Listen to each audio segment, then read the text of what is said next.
Thanks for choosing the square-based slab mug template. Here is how I make these mugs. When I'm rolling clay, the first thing that I do is I flatten the clay with the heel of my hand. It makes it easier to begin the rolling process. I roll the clay on canvas that's been stretched over plywood. This makes a good non-stick surface for making slabs. When you roll a slab of clay, it's best to turn the clay slab over now and then, and also to change the direction that you're rolling the clay in. This ensures that you aren't stretching the clay too much in one direction. When the slab gets a bit bigger and thinner, I start to roll it on a piece of loose fabric, as it's easier to move the slab about and turn it over without stretching it. The wooden sticks on either side are roller guides, and they help to roll the slab of an even thickness. They're 3 mm wide. When I want to turn the slab over, once it's got to a certain size, I put another sheet on top, slide my hand underneath, and then flip the whole thing over. Once you've flipped it over, you can peel the top sheet off. Having a wide rolling pin is really helpful when you're working with bigger slabs. This rolling pin is actually a pasta roller. I'll put a link to it and any tools that I use in the video in the description below. The camera seems to be struggling a bit at the moment to know what to focus on, but hopefully you get the general idea. Once the slab is the right size, I run a platter tool over the surface. This is the big green tool that you see. This gets rid of any texture in the clay left behind by the fabric, and it also helps to align the clay particles. You can use a regular pottery rib. I just like the platter tool because it's nice and wide. As you can see, I turned the slab over and I ribbed both sides. Once the clay is ready, I put the template in place. This is template A and B that have been cut out and joined together to make the wall of the mug. You can also transfer the template design onto craft foam, which will last a bit longer than a paper template. Any offcuts of clay can be wedged and reused, but it's also a good idea to keep any larger offcuts of clay because you will need some clay slab a little bit later to make the base of the mug too. When I'm cutting along the curved edge of the slab, I find it helpful to run both hands along the edge. I put my free hand on the paper template. That way my fingers don't stick on the clay, but running my fingers up against the knife helps to steady the knife, so I cut a nice smooth curve.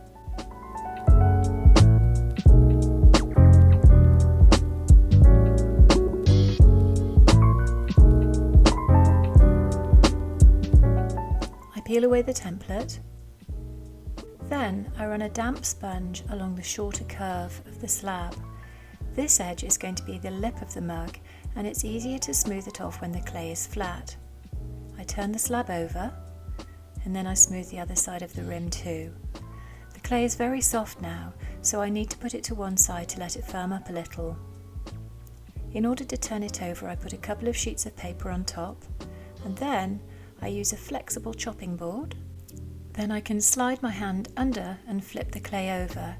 This way you can move the slab about without stretching it or losing its shape.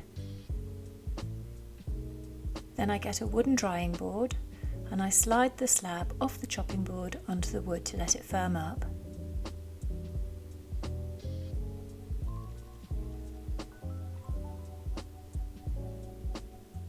In the meantime, I'm going to prepare the base of the mug. This is one of the offcuts of clay from earlier. I'm using template C. You can cut around template C using a straight edge, or you can do it freehand.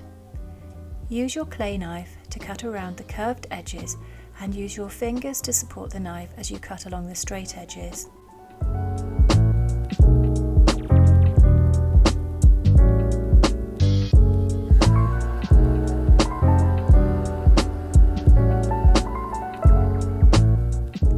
Once I've cut this out, I need to put it to one side to let it firm up too. Lifting the slab with the paper template in place will give a bit of support and stop the slab from stretching and losing its shape.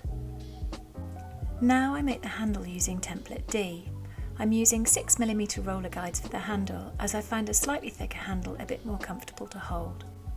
I start off with the clay roughly in the shape of a sausage. I roll it out, again rolling it in both directions.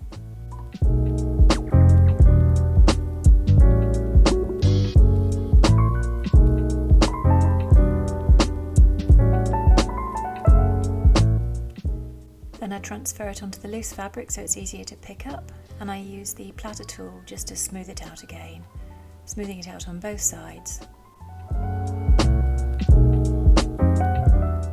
I put the template in position and I cut along the sides of the template using a straight edge, and then I trim it to length.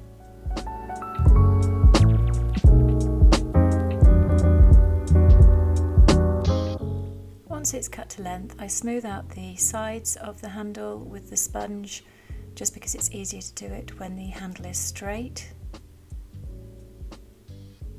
Also, this handle is reasonably long, so you can cut it to length. When you're attaching it, you can make it a little bit shorter if you want to. Curve it into position, and then I just put it on a drying board and I let it firm up until it's soft leather hard, ready to be attached. Once the big clay slab that makes up the wall of the mug is a bit firmer, I bevel both edges. These are the short ends. Beveling means that you're cutting the clay at an angle. I do this so that when I join the two ends, the clay overlaps and you can create a better join. I bevel the clay by holding the knife at about a 45-degree angle, and then I draw it along the end of each slab. It's important to turn the slab over and bevel the other side in the same way. If you don't turn the clay over, the two beveled edges won't overlap when they meet up. When the clay has been beveled, I score into the edges using my clay scoring tool. This creates a rough texture on the ends of the slab. I score in both directions to create a sort of a cross-hatch texture. Again, you have to turn the clay over and score into the other beveled edge too.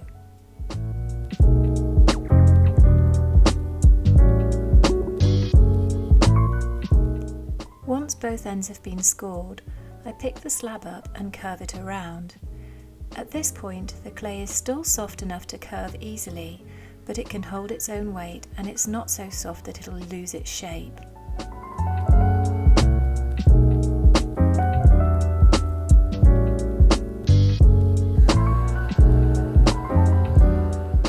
I'm just transferring the clay cone onto a banding wheel there. A banding wheel is a rotating turntable, which is really handy if you are hand building. When the clay has been curved into a cone shape, I apply slip to both scored edges. Slip is just clay dissolved in water. You can use regular slip, or you can just use plain water or vinegar. I then join the two edges and press them together. I squeeze the clay gently. It's helpful to put your hand inside the cone and then just press the two surfaces together, supporting the clay slab on the inside. And when I'm pressing, what I'm doing is I am pressing the fingers on the inside of the slab are pushing in one direction, and then the fingers on the outside are pressing gently in the other direction, just to create a nice firm bond. So just go over it gently a few times.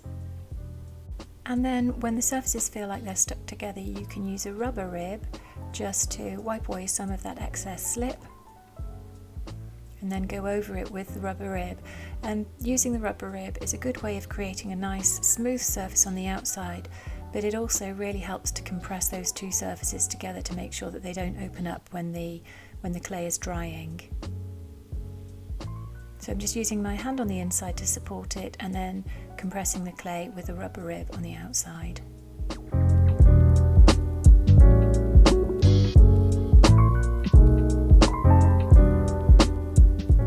I then use a wooden tool to blend the seam on the inside of the mug too.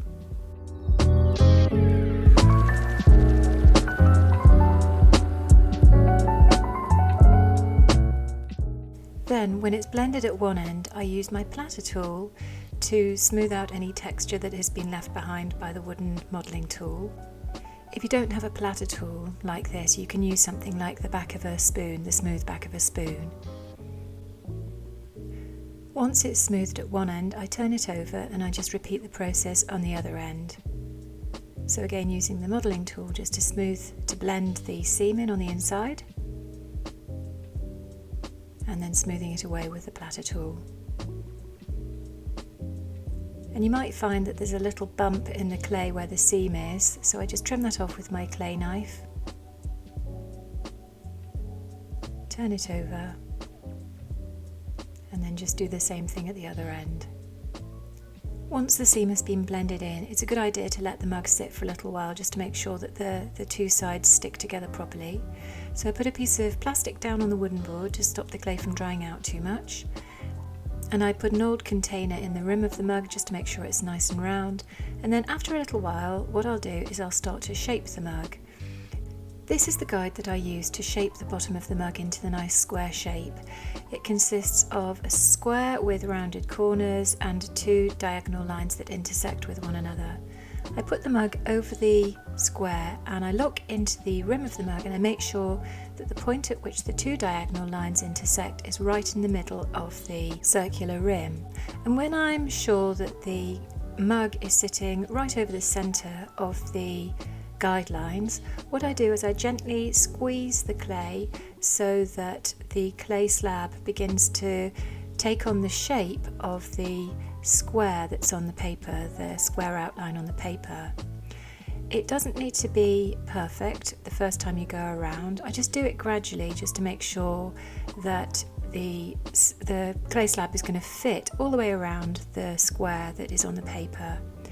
What you might find when you're shaping and squeezing the clay, you might find that tiny little cracks appear in the corner of the mug where the clay has been bent. Don't worry about that, you can just smooth them out. If you smooth them out, you can wet your finger and smooth them out, or just smooth them out with your finger and just get rid of the cracks if they appear. They might not do, it depends on how dry the clay is, but if they do, tiny little cracks do appear, just smooth them out like I'm smoothing it there. And just keep working your way around the mug and just shaping the clay slab so it is taking on the shape of the square that's on the paper.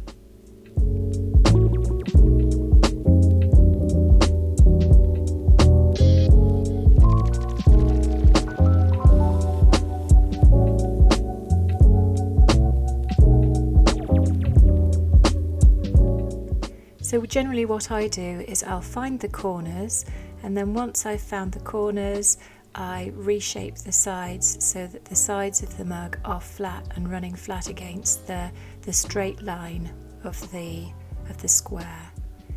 And actually I use a platter tool as well just to knock it a little bit, just to make sure that the side is nice and flat, but a ruler would do.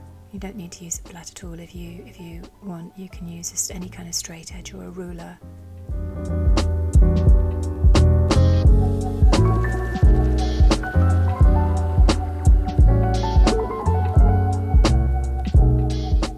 So I just repeat that process, going around, just adjusting the base of the mug so that it's sitting right on top of that square with the rounded corners.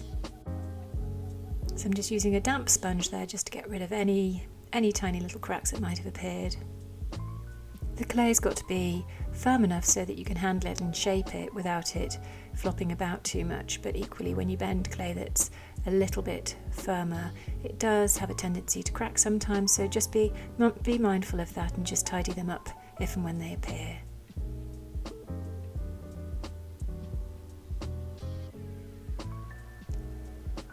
And then I'm just going to put the container in the rim again, just to keep it nice and round.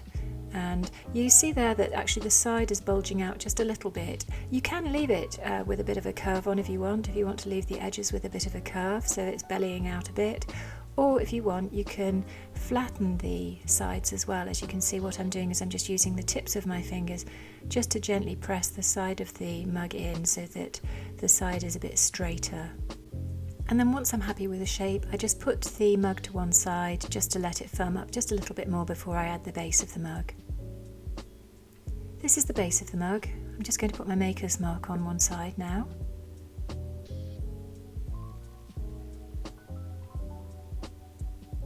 And then I just turn it over. It's on a piece of paper just to stop it from sticking to the wooden board. I'm putting the mug in position just to make sure that it fits okay. You can see that the base of the mug is just a little bit wider, which just gives you a bit of extra clay to trim off and to blend onto the bottom of the mug. Because this mug has been made from an arc-shaped slab of clay, you'll see that the edges of the mug are slightly rounded. What I want to do is I want to flatten the sides, the bottom sides of the mug off so that they sit flat against the base of the mug. So I'm using a shredding tool and I'm just shredding away some of the clay to get rid of the little curve shape on the edge of the base to give it a flat edge. You can use something called a Shawform or a clay shredding tool. Like I say, I'm going to put the links to any tools that I use in the description below. So I gently shred away the base, and then I'm using my serrated rib tool and just scoring into the now flattened edges of the mug to create a scored texture. You can use the clay scoring tool or a serrated rib or even a fork. I just like the serrated rib because it's a bit quicker. It scores surfaces really quickly. And then I'm going to do the same thing on the base of the mug. I'm just scoring into the surface, the edge of the surface. And the reason I'm doing that is because I want the bottom of the mug and the base of the mug to bond together really well. I don't want the two pieces of clay to crack and separate when they're drying. And then I'm applying some slip. I put the slip on both scored edges on the base of the mug and also on the bottom edge of the mug too.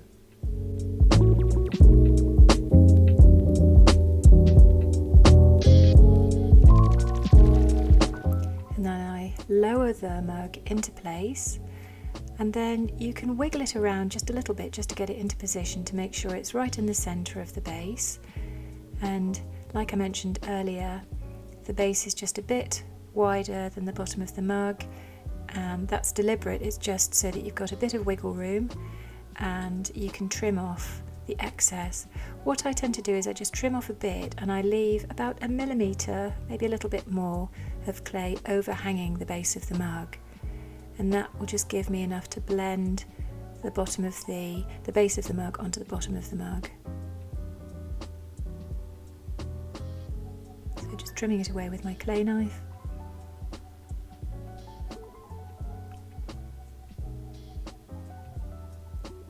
And then once it's trimmed, I use a wooden tool just to, like I say, blend that little overhang of clay onto the bottom of the mug. And it's important to make sure that the base of the mug is attached firmly onto the bottom of the mug, because, like I say, you don't want it to crack whilst it's drying and you don't want it to come off whilst it's being used as well. So it's worth taking your time just to make sure that it's blended on really well.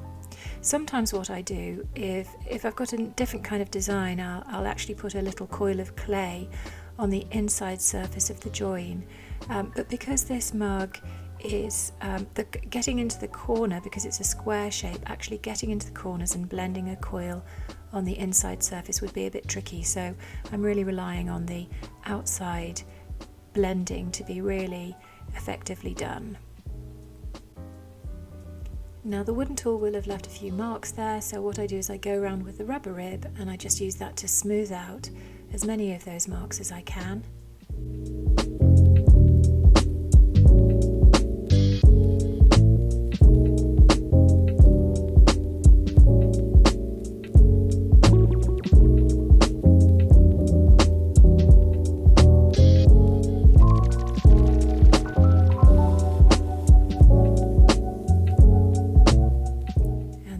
Using my wooden tool just to trim away a little bit of that base, because with clay you don't want any edges to be really hard and sharp, because once it's been fired, a hard sharp edge, particularly if it's on functional pottery like a mug, is more likely to chip and break. So I just paring away a little bit of the base. I'm going to soften that off later again, but just as a starting point I'll just use the pointed end of a wooden modelling tool just to remove some of the excess clay at the base.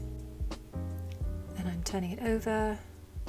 You can peel off that piece of paper, and then I just carry on the process of tidying up the edge and softening it off too.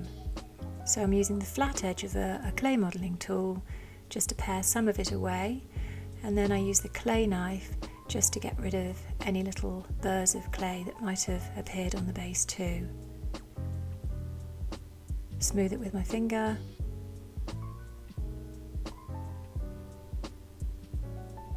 And then I'm using a damp piece of chamois leather, and I'm just again getting rid of any marks that have been left behind by the wooden tools, and also just softening off the edge.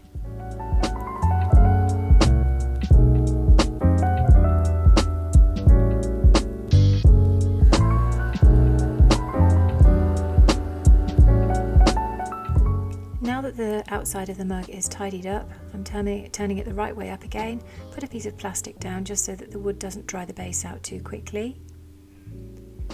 And then I'm just going to run a bit of slip around the bottom inside edge. That's just an old paintbrush with some clay slip on it. I'm just going around the bottom edge just to make sure that there isn't any rough texture left behind by the serrated rib tool, and just smoothing in the join. And then just put that container back in just to round the rim off again.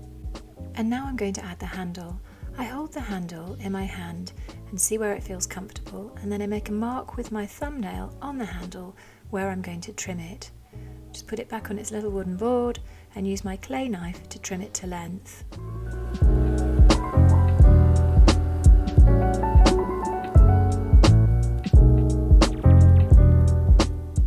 And then I'm just going to pare away at some of the clay just to give it a little bit of a curve, so that the clay handle sits against the round side of the mug, because I'm going to attach this on one of the corners of the mug, so it's going to be sitting against curved clay. So I just cut a little bit of it away just to create a bit of a curved finish.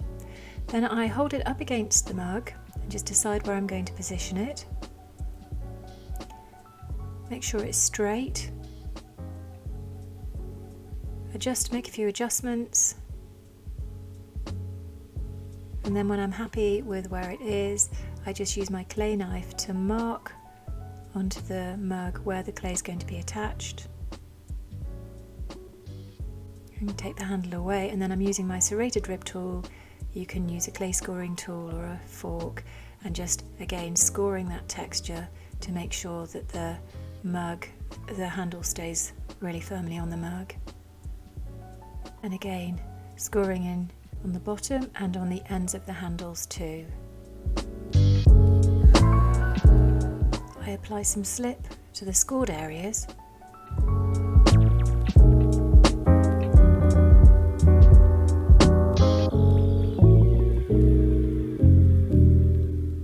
And then just put the handle in position and gently press it into place.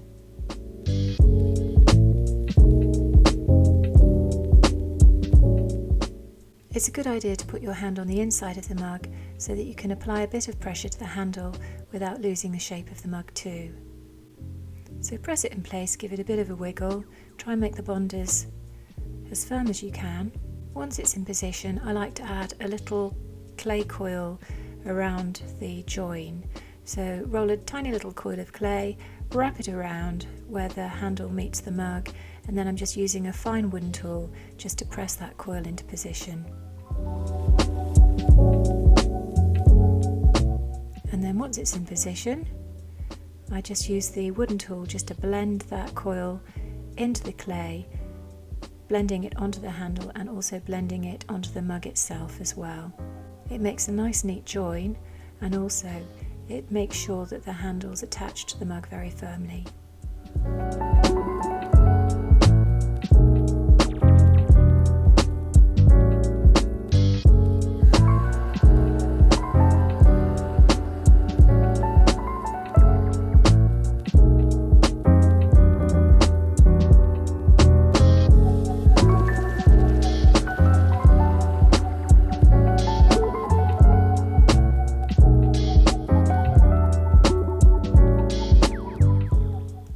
Repeat the process with the bottom part of the handle too.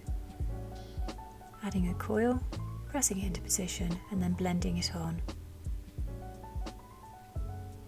And then once it's attached, I use a damp chamois leather and I just go over it and I get rid of any marks that have been left behind by the modelling tool. make a nice smooth finished surface.